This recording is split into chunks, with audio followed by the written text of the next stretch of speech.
బంగారంతో పోలిస్తే తక్కువ ధర, ఎక్కువ అందం, స్టైలిష్ లుక్ వల్ల వెండి ఆభరణాలను చాలామంది ఇష్టపడుతూ ఉంటారు. అయితే మార్కెట్లో అన్ని వెండి వస్తువులు నిజమైనవేనా కాదా? మరి మీ వెండి ఆభరణం ఒరిజినల్లా కాదా ఎలా తెలుసుకోవాలి?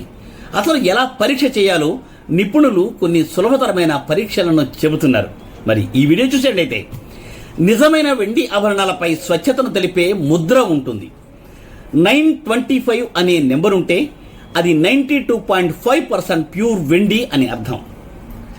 మిగిలినది ఇతర లోహాల మిశ్రమం అని కూడా దాంట్లో అర్థం ఉంది. అలాగే దీన్ని స్టెర్లింగ్ సిల్వర్ అని కూడా అంటూ ఉంటారు. కొన్నిసార్లు ఎస్ఎస్ లేదా స్టెర్లింగ్ అని దాని మీద ముద్రిస్తారు. అలాగే 999 ముద్ర ఉంటే అది 99.9% స్వచ్ఛమైన వెండి. అయితే వెండి వేడిమిని త్వరగా గ్రహించి బదిలీ చేసేస్తుంది.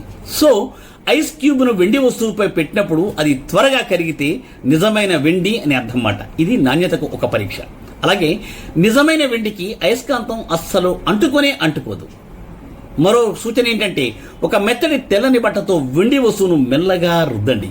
నిజమైన వెండి అయితే బట్టపై నల్లటి లేదా బూడిద రంగు మరకలు పడితే అది ఖచ్చితంగా మంచి వెండి అని అర్థం. అలాగే వెండి గాలిలోని సల్ఫర్తో కలిసి నల్లబడ్డం వల్ల ఈ మరకలు పడుతూ ఉంటాయి. అసలు నిజమైన వెండి వస్తువును మెల్లగా కొట్టి చూడండి, ఒక ప్రత్యేకమైన స్పష్టమైన రింగింగ్ సౌండ్ వస్తూ ఉంటుంది.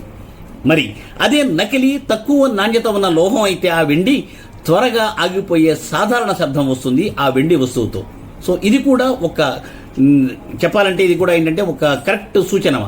నిజమైన వెండి ఇతర లోహాల కంటే బరువుగా ఉంటుంది. ఈ చిట్కాలు వెండి కొన్నది మీరు నిజమైందా కాదా అని తెలుసుకోవడానికి. అయితే ఎక్కువ ఖరీదైన ఆభరణాలు కొనేటప్పుడు మీరు తప్పకుండా వాటికి హాల్ మార్క్ ఉందా లేదా, సర్టిఫికేషన్ ఉందో లేదో చూసుకోవడం మర్చిపోరు కదా.